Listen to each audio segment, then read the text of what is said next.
उल्टे भजन का सीधा भाव। एक बार एक व्यक्ति श्री वृंदावन धाम में दर्शन करने गया। दर्शन करके लौट रहा था, तभी एक संत अपनी कुटिया के बाहर बैठे बड़ा अच्छा पद गा रहे थे कि हो नयन हमारे अटके श्री बिहारी जी के चरण कमल में। बार बार वह संत यही गाए जा रहे थे। उस संत के मुख से तभी उस व्यक्ति ने जब इतना मीठा पद सुना तो वह आगे ना बढ़ सका और संत के पास बैठकर ही पद सुनने लगा और संत के साथ साथ गाने लगा। कुछ देर बाद वह इस पद को गाता गाता अपने घर जाने लगा। रास्ते में वह सोचता जा रहा था कि वह संत ने बड़ा प्यारा पद गाया। जब घर पहुंचा तो वह पद भूल गया। अब वह याद करने लगा कि संत क्या गा रहे थे। बहुत देर याद करने पर भी उसे याद नहीं आ रहा था। फिर कुछ देर बाद उसने गाया, हो नयन बिहारी जी के अटके हमारे चरण में।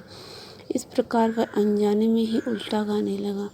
उसे गाना यह था, नयन हमारे अटके बिहारी जी के चरण कमल में, अर्थात बिहारी जी के चरण कमल हम इतने प्यारे हैं कि नज़र उनके चरणों से हटती ही नहीं। नयन मानो वही अटक के रह गए। पर वह गा रहा था कि बिहारी जी के नयन हमारे चरणों में अटक गए। अब यह पंक्ति उसे इतनी अच्छी लगी कि वह बार बार यही पंक्ति को गाए जा रहा था।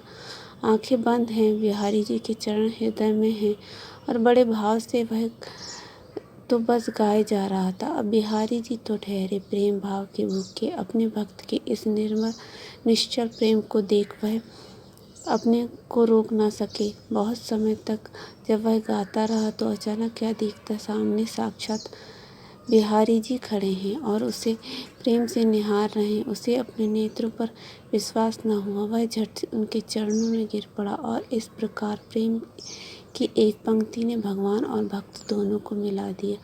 वास्तव में बिहारी जी ने उसके शब्दों की भाषा सुनी ही नहीं, क्योंकि बिहारी जी तो शब्दों की भाषा जानते ही नहीं। वो तो बस एक ही भाषा जानते हैं और वह है भाव की भाषा, प्रेम की भाषा। भले ही उस भक्त ने उल्टा गाया, पर बिहारी जी ने उसके भाव को देखे कि वास्तव में यह गाना तो सही चाहता है, परंतु शब्द उल्टे हो गए। शब्द उल्टे हुए तो क्या हुआ, उसके भाव तो कितने निर्मल हैं और यही निर्मल भाव बिहारी जी को वहाँ तक खींच कर लेके आया।